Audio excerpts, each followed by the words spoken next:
Hello everyone, welcome to Study Smart IAS PCS. This is day 13 of your crack series. Without wasting any time सबसे पहले start करेंगे हम पढ़ना कि कुछ इंस्क्रिप्शंस और वो इंस्क्रिप्शंस कौन से रूलर के थे उनके बारे में, उन इंस्क्रिप्शन के बारे में देख लेंगे जो इंपॉर्टेंट उनके बारे में कुछ डिटेल भी देख लेंगे। राइट, सबसे पहले प्रयाग प्रशस्ति इंस्क्रिप्शन जो है इलाहाबाद में मिला है, वो समुद्रगुप्त का है। राइट, गुप्ता डायनेस्टी को बिलोंग करता है, समुद्रगुप्त का इंस्क्रिप्शन है, प्रयाग प्रशस्ति इलाहाबाद में। किसने लिखा था इस इंस्क्रिप्शन को, नोट कर लेना, हरिसेन ने। क्या है इस इंस्क्रिप्शन में, समुद्रगुप्त के जितनी भी कॉन्क्वेस्ट हैं उनका जिक्र किया गया है प्रयाग प्रशस्ति में।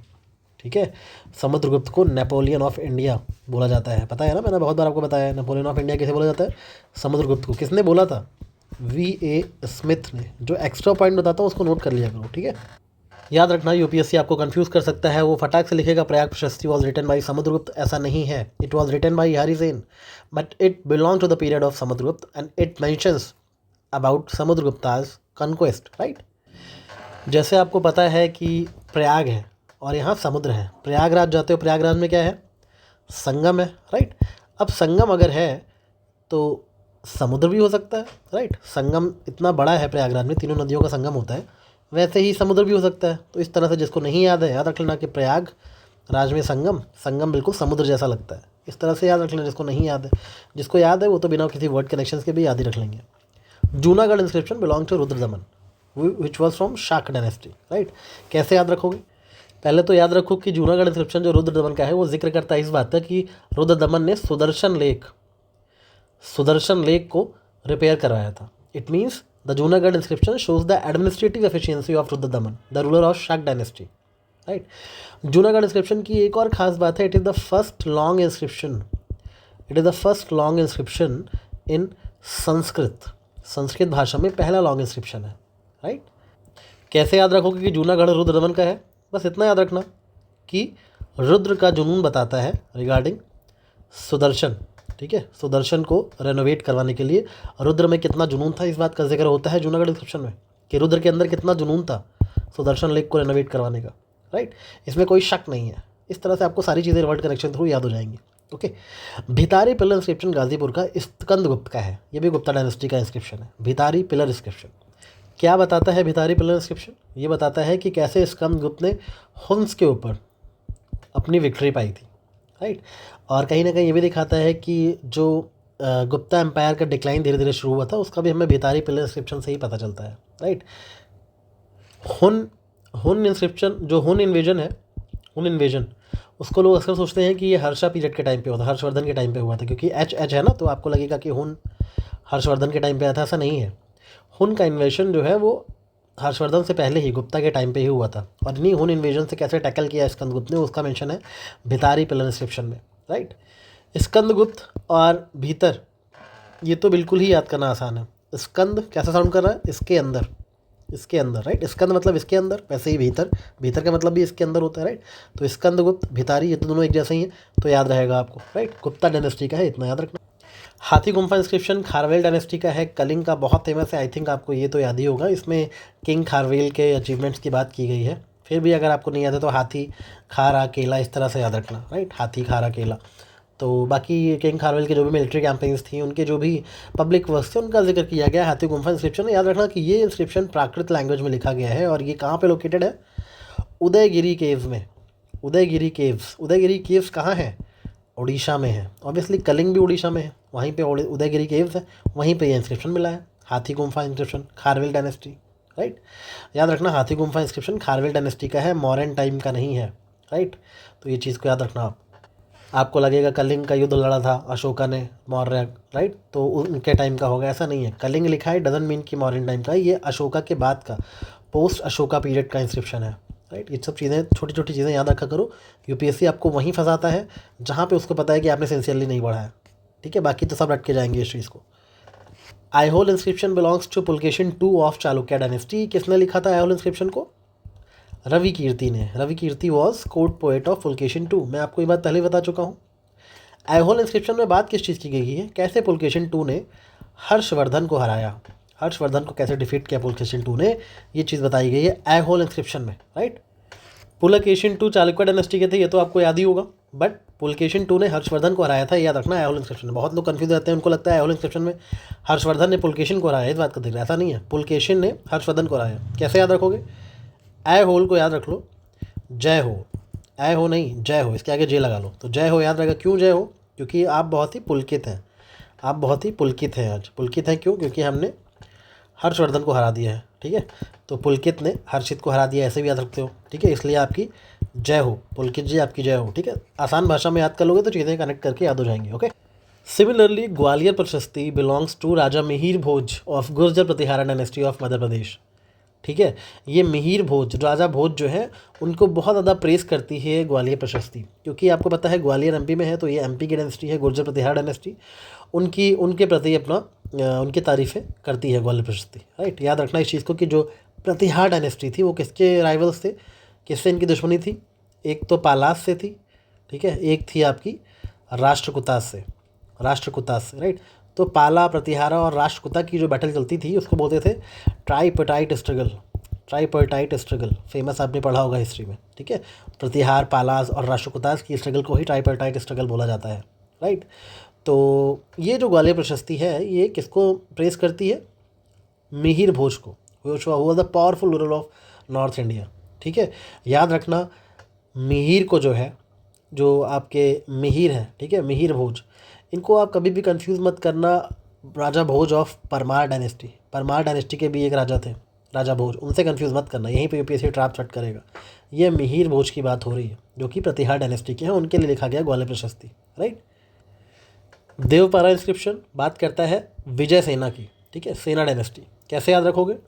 देवों की विजय हुई कहाँ पे? बंगाल में। बंगाल में पहले होती थी पाला डायनेस्टी के बाद आई सेन डायनेस्टी, ठीक है।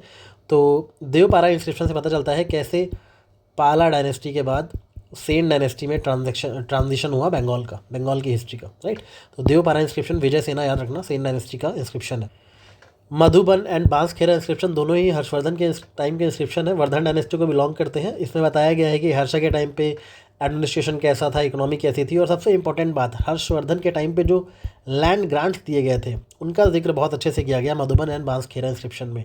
ये दोनों ही मोस्टली कॉपर इंस्क्रिप्शन हुआ करते थे, कॉपर प्लेट इंस्क्रिप्शंस, राइट। और ये बहुत सारे ऑफिशियल्स की गवर्नेंस की डिटेल हमें प्रोवाइड करवाते हैं, राइट।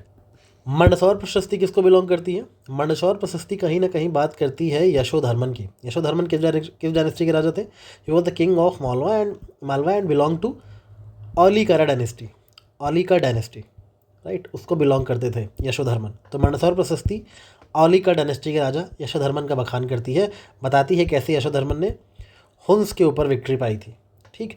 मतलब ये दिखाता है कैसे जो रीजनल पावर्स थी वो राइज हुई आफ्टर गुप्ताज, राइट, कैसे ये औलिकर वगैरह राइज हुए। तो यशोधर्मन की बात करते हैं मंदसौर, ओके। मंदसौर इंस्क्रिप्शन में एक और बहुत खास बात की गई है, इसमें हम कुछ सिल्क वेवर्स के गिल्ड का जिक्र पाते हैं, सिल्क वेवर्स के गिल्ड का जिक्र मिलता है। ये कई बार क्वेश्चन पूछा जा चुका है डिफरेंट स्टेट पीएससीज में, तो शायद आपको पता होना चाहिए कि मंदसौर इंस्क्रिप्शन में हमें सिल्क वेवर्स के गिल्ड का पता चलता है, राइट। इतनी चीज़ें पता होनी चाहिए आपको। यशोधर्मन ने भी हुन्स को हराया, इसके पहले मैंने क्या बताया था कि स्कंदगुप्त ने भी हुन्स को हराया था, ठीक है। तो कंफ्यूज मत करना, ये मंदसौर प्रशस्ति यशोधर्म वाला है, राइट। स्कंदगुप्त वाला क्या था? भितारी वाला, भितारी पिलर, इसके अंदर भीतर, राइट। नासिक इंस्क्रिप्शन किसने लिखा है? गौतम बालाश्री ने, जो कि मदर थी किसकी? गौतमी पुत्र सतकर्णी की, who was the ruler of Satavahana dynasty, right. तो नासिक इंस्क्रिप्शन जिक्र किसका करता है?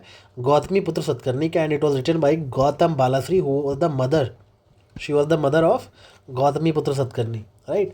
She calls him in the Nashik inscription as destroyer of Shakas का डिस्ट्रॉयर, यवनास का डिस्ट्रॉयर, पहलवास का डिस्ट्रॉयर।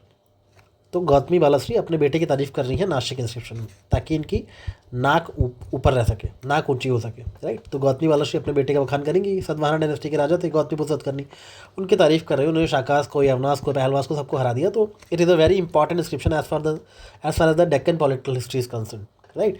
तो क्वेश्चन आएगा, which of the following inscription are the written by a mother? तो आप बोलना कि गौतमी बालाश्री का इंस्क्रिप्शन था, नासिक इंस्क्रिप्शन लिखा गया था, ओके। इसमें राजा ने नहीं लिखा बल्कि मदर ने लिखा है, ओके। याद रखना कि नासिक इंस्क्रिप्शन को आप शक रूलर, क्योंकि शाह दिख रहा है तो शक रूलर रुद्रदमन से कंफ्यूज मत करना, बिल्कुल अलग चीज़ें हैं। थोड़ा सा आँख, कान, नाक, मुंह, दिमाग सब कुछ खोल के पढ़ो, तभी चीज़ें याद होंगी। आगे हम बात करेंगे सॉइल्स के लेयर की। सॉइल में कौन कौन से लेयर्स होती हैं, कैसे अरेंज होती हैं। याद रखना जो टॉप मोस्ट लेयर होती है सॉइल में, राइट, उसको बोलते हैं ओ हॉरिजन। ओ हॉरिजन मतलब कि एक ऑर्गेनिक लेयर है। ओके, ये टॉप मोस्ट लेयर होती है। इसमें क्या क्या होता है, जो भी प्लांट्स की जो डेड लीव्स होती हैं, राइट, प्लांट्स की, एनिमल्स की, ह्यूमस होता है, राइट, वो सारी चीज़ें, मतलब बहुत ही रिच ऑर्गेनिक मैटर होता है सबसे ऊपर वाली लेयर में सॉइल के। ओके, बहुत ही रिच ऑर्गेनिक मैटर होता है, राइट। जैसे कि आप फॉरेस्ट के सॉइल्स देखते हो ना, बिल्कुल थिक होते हैं फॉरेस्ट के सॉइल्स, वही चीज़ होती है सबसे ऊपर वाली लेयर पे, ऑर्गेनिक लेयर होती है। ठीक है, याद रखना कि यूपीएससी बोलेगा कि ये ऑर्गेनिक लेयर जो है ये ऑल टाइप ऑफ सॉइल्स में प्रेजेंट होती हैं, ऑल टाइप ऑफ सॉइल्स में, बट ऐसा नहीं है। ऑर्गेनिक लेयर हर तरह के सॉइल में नहीं मिलती है। अब डेजर्ट सॉइल में कैसे मिलेगा ऑर्गेनिक लेयर, ठीक है, ना तो वहाँ प्लांट है ना एनिमल है, ठीक है। फॉरेस्ट सॉइल में बहुत ज़्यादा ऑर्गेनिक लेयर मिलती है, ठीक है। तो याद रखना ये जो फर्स्ट लेयर है सॉइल की, ये हर तरह के सॉइल में नहीं मिलती है, राइट। उसके बाद आता है ए हॉराइजन सॉइल, राइट, इसको टॉप सॉइल बोलते हैं। ये मोस्ट इंपॉर्टेंट लेयर होती है, इसमें मिनरल्स भी होते हैं और ह्यूमस ऑर्गेनिक कंटेंट तो होता ही है। तो जो ये ए लेयर होती है, ठीक है, ए हॉराइजन, ये जो टॉप सॉइल होता है, ये सबसे ज़्यादा fertile, most fertile layer of the soil यही होती है, ठीक है। इस टॉप सॉइल में आपको मैक्सिमम रूट्स वगैरह मिलेंगे, रूट्स सबसे ज़्यादा मिलेंगे प्लांट के, बहुत सारे माइक्रो ऑर्गेनिजम्स मिलेंगे, ठीक है, इस लेयर में, ये वाली लेयर में। ये ए हॉराइजन टॉप सॉइल होती है, राइट। तो ये पता चल गया आपको, मतलब ये थोड़ा सा मिक्स्ड होगी, यहाँ पे चीज़ें थोड़ी सी मिक्स्ड सॉइल कहलाएगा, राइट। लेकिन जो ऊपर वाली लेयर है वो प्योरली ऑर्गेनिक है, प्योर ऑर्गेनिक है, राइट। उसके बाद आता है ई हॉराइजन। ई हॉराइजन मतलब एलुविएशन लेयर होती है। यहाँ पे लीचिंग जोन होता है, जो मिनरल्स वगैरह लीच होके चले जाते हैं ना, वो यहीं जाके अटकते हैं, ठीक है। क्या होता है, मिनरल्स जो है ऊपर से पानी बारिश वारिश हुई, लीच होके थोड़ा नीचे चले गए, लीच हो गए, राइट। तो इसलिए ये जो लेयर होती है थोड़ी सी लाइट कलर की दिखती है आपको, ठीक है, ऐश लाइक दिखेगी, लाइट कलर, ओके। ये बहुत कॉमन होता है कोल्ड रीजन्स में, कोल्ड रीजन्स में बहुत कॉमन है। बहुत ऐसे सॉइल्स हैं जिनमें ये एलोविएशन लेयर होती ही नहीं है, राइट। जहाँ बारिश कम होगी वहाँ पे ऐसी लेयर क्यों बनेगी, लीचिंग ही नहीं होगी वहाँ पे, राइट। फिर आता है बी हॉराइजन, सब सॉइल, इसको बोलते हैं डिपोजिशन जोन, डिपोजिशन जोन भी बोलते हैं इसको, राइट। यहाँ पे क्या होता है, जो ऊपर से मिनरल है, ठीक है, वो और ज़्यादा नीचे आने लग गया, ठीक है, मिनरल्स फ्रॉम गेट डिपॉजिटेड, और ज़्यादा डिपॉजिट हो गया मिनरल नीचे आके, इसलिए इसको बोला जाता है कि सब सॉइल, राइट। कैसे, क्योंकि यहाँ पे जो है बहुत सारे मिनरल जैसे कि क्ले, राइट, आयरन, एल्यूमिनियम, सब आके यहाँ डिपॉजिट हो जाता है। याद रखना कि ये ऑर्गेनिक मैटर इसमें कम होता है, ओ में सबसे ज़्यादा ऑर्गेनिक होता है, राइट। तो कन्फ्यूज़ मत होना कभी भी। अच्छा, ई और बी में कन्फ्यूज़ मत होना, राइट। ई में क्या हो रहा है, एक्चुअली लीचिंग के थ्रू मिनरल्स रिमूव हो गए तो एलुविएशन हुआ। बी में क्या हो रहा है, इलुविएशन हो रहा है, मतलब यहाँ मिनरल्स डिपॉजिट हो रहे हैं, इलुविएशन हो रहा है, राइट, एक्युमुलेशन हो रहा है बी में। ई लेयर में तो मिनरल्स चले जा रहे हैं, इसलिए तो ये बहुत ड्राई दिख रहा है, कलरलेस दिख रहा है, बट बी में जो है एक्युमुलेशन हो रहा है, इलुविएशन हो रहा है।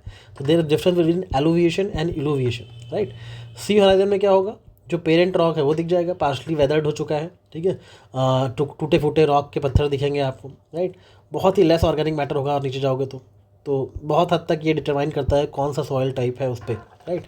लास्टली जो आर यानी बेड रॉक होता है, बॉटम लेयर होती है किसी भी सॉइल की, ये सॉलिड अनवेदर्ड रॉक होता है, राइट। तो this is the source of all soil formation, okay. तो इतनी चीज़ें आपको OAE BC पता होनी चाहिए। यूजली आप ऐसी चीज़ें छोड़ देते हो और यूपीएससी यहीं पे आके आपको फंसाता है, ठीक। तो एक बेसिक डिफरेंस इन लेयर्स में पता होना चाहिए आपको, और इन लेयर्स की सीक्वेंस भी पता होनी चाहिए, OAE BC राइट। तो फिर आपका काम हो जाएगा, ओके। इसको ह्यूमस, टॉप सॉइल, एलुविएशन जोन, सब सॉइल, या फिर इलुविएशन, ठीक है, या फिर एक्युमुलेशन जोन बोल सकते हो। उसके बाद weathered parent material, right, parent rock और नीचे बेड रॉक, ओके। समझ आ गया। इसको याद करने का सिंपल सा तरीका है कि old angry engineers build cool roads, old angry engineers build cool roads करके याद रखोगे तो आपको ये सॉइल के लेयर्स टॉप टू बॉटम याद रहेंगी, ओके। यूपीएससी ट्रैप सेट करेगा, बोलेगा कि एलुविएशन का मतलब होता है डिपोजिशन, इलुविएशन का मतलब होता है रिमूवल। तो ऐसा नहीं है, ये उल्टा है, एलुविएशन में रिमूवल होता है, इलुविएशन में डिपोजिशन होता है। यूपीएससी ट्रैप सेट करेगा कि ये सारे हॉराइजन जो हैं ये सभी जगह प्रेजेंट होते हैं, हर सॉइल में मिलते हैं, ऐसा नहीं है। बहुत सारे जगह पे ये जो ई वाली लेयर है ये हर जगह मिसिंग होती है, बहुत सारी जगह पे, ठीक है। और सबसे फर्टाइल जो होता है वो लोगों को लगता है ओ होगा, but A is most fertile. O सिर्फ ऑर्गेनिक है बट फर्टाइल नहीं है, राइट। ए में क्योंकि बहुत सारे मिक्स्ड मिनरल्स भी हैं इसलिए ए सबसे ज़्यादा फर्टाइल होता है। तो इस तरह के ट्रैप से बच के रहना, चीज़ों को समझ लो, ओके। सॉइल फार्मिंग के बहुत सारे तरीके होते हैं, जैसे ये कैल्सिफिकेशन, लैटराइजेशन, पॉडोलाइजेशन, ग्लेजेशन। इन सबको एक एक करके समझ लेते हैं। देखो, कैल्सिफिकेशन क्या होता है, ये एरिड और सेमी एरिड डेजर्ट देखने को मिलता है, मेनली डेजर्ट्स में देखने को मिलता है। राइट। ये कब होता है, जब आपका जो इवेपोरेशन हो रहा है, राइट, वो ग्रेटर दैन रेनफॉल हो रही है। इतनी बारिश नहीं हो रही, उससे ज़्यादा तो चीज़ें इवेपोरेट हो जा रही हैं ऊपर की तरफ, मतलब वाटर ऊपर की तरफ मूव कर रहा है। तो नीचे क्या बचेगा, नीचे बचेगा कैल्शियम कार्बोनेट CaCO3, ठीक है। तो यहाँ पे क्या होगा, कैल्सिफिकेशन जब होगा सॉइल का, तो सॉइल में कैल्शियम कार्बोनेट यानी लाइम सबसे ज़्यादा होगा, राइट। ऐसे सॉइल में बोलते हैं कैल्सिफिकेशन हो गया। यहाँ पे क्या मिलता है, हमें मिलते हैं लाइम के मॉड्यूल्स। लाइम मॉड्यूल्स बहुत सारे मिलेंगे आपको डेजर्ट्स में, जिनको आप हिंदी में बोलते हो कंकड़। कंकड़ मिलते हैं ना छोटे छोटे डेजर्ट्स में। तो लाइम मॉड्यूल्स किस चीज़ के बने हैं, कैल्शियम कार्बोनेट के बने हैं, क्योंकि सारा चीज़ें इवेपोरेट हो गई। नीचे क्या बचा है, सिर्फ कैल्शियम कार्बोनेट यानी कि लाइम मॉड्यूल्स, छोटे छोटे कंकड़ मिलेंगे आपको, ठीक है ना। याद रखना, यहाँ पे कोई लीचिंग नहीं होती है, इवेपोरेशन होता है, क्योंकि बारिश वाटर जो है अपवर्ड मूव कर रहा है, right. Second one is lateralization. Lateralization high tropical areas में होता है, जहाँ पे बहुत सारी बारिश होती है, राइट। ड्राई क्लाइमेट्स में लैटरलाइजेशन नहीं होता है, जहाँ पे हैवी रेनफॉल होगी, इंटेंस लीचिंग होगी। इसकी वजह से, लीचिंग की वजह से सिलिका जो है सॉइल से वो रिमूव हो जाता है।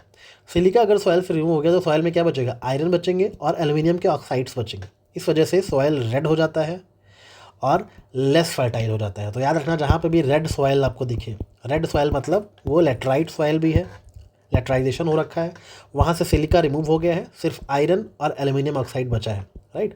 आयरन की वजह से वो रेड दिखता है, राइट, सिलिका नहीं है।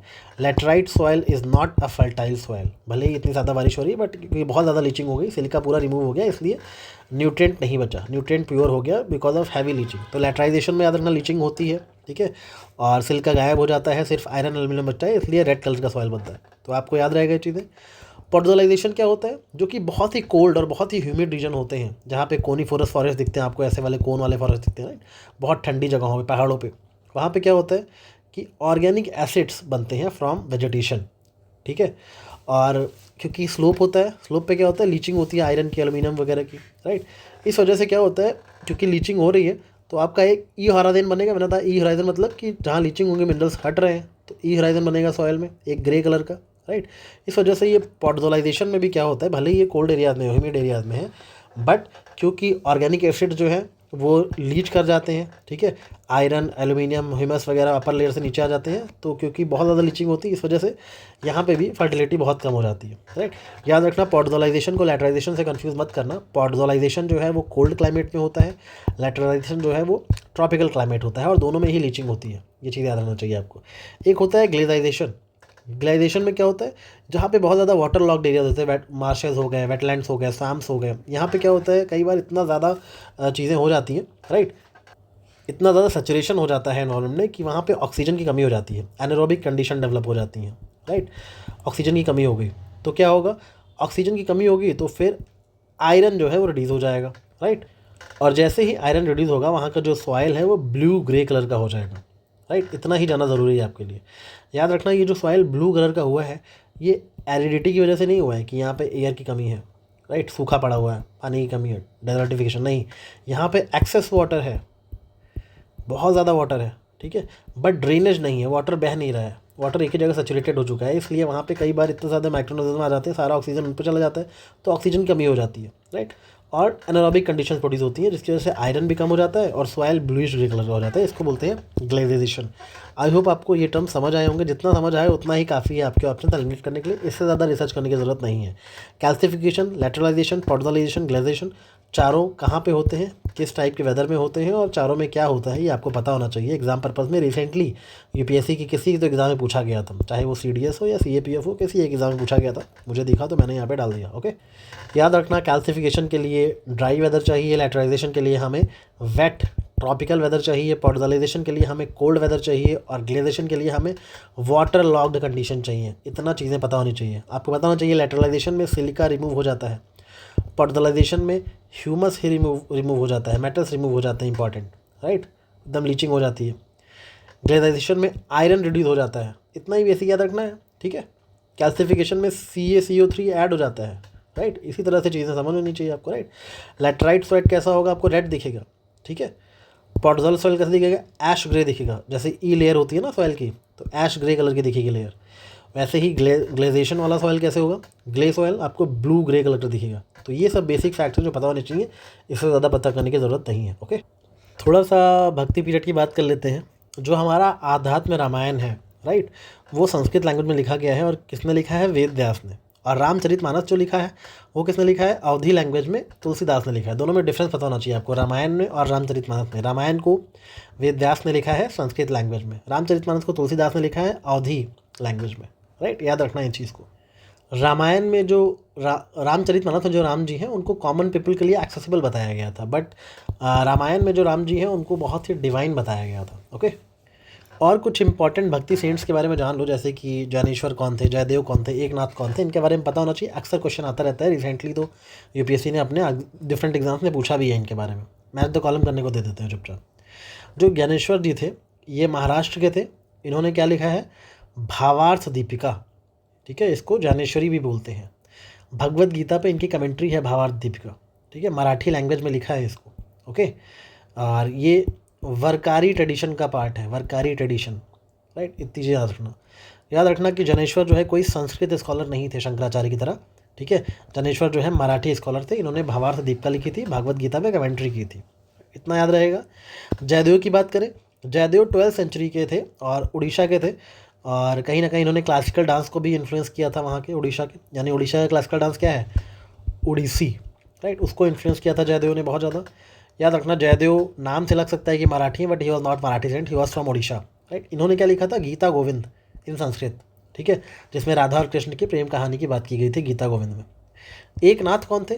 एकनाथ वो 16th सेंचुरी महाराष्ट्र से बिलोंग करते थे भी, मतलब जनेश्वर और एकनाथ तो महाराष्ट्र के थे और जयदेव जो थे वो उड़ीसा के थे, राइट?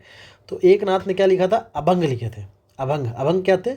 बहुत सारे डिवोशनल सॉन्ग्स होते थे, डिवोशनल सॉन्ग्स होते थे। अभंग किसको डेडिकेट होते थे? लॉर्ड विथोबा को, ठीक है, लॉर्ड विथोबा को डेडिकेटेड इनके डिवोशनल सॉन्ग्स होते थे एकनाथ के। और कहीं ना कहीं इन्होंने एक चीज़ और लिखी थी, भावार्थ रामायण, ठीक है, भावार्थ रामायण भी एकनाथ ने लिखी थी। ओके, बेसिकली इनका लोगों के बीच में भक्ति को प्रमोट करने का इच्छा था, और ये भी वरकारी सेक्ट को बिलोंग करते थे। तो जहीं भी महाराष्ट्र दिखे तो आपको वरकारी सेक्ट तैयार करना चाहिए, ये भी थे और ये भी वरकारी सेक्ट को, राइट? एकनाथ को आप तुकाराम से कंफ्यूज मत करना। तुकाराम आप पढ़ोगे, वो भी एक अभंग राइटर थे, वो भी अभंग लिखते थे, ठीक है। तो एकनाथ को तुकाराम से कंफ्यूज मत करना। एकनाथ वो थे जो कि मराठी थे और इन्होंने लॉर्ड विथोबा के लिए अभंग लिखे हैं और भावार्थ रामायण भी लिखा है।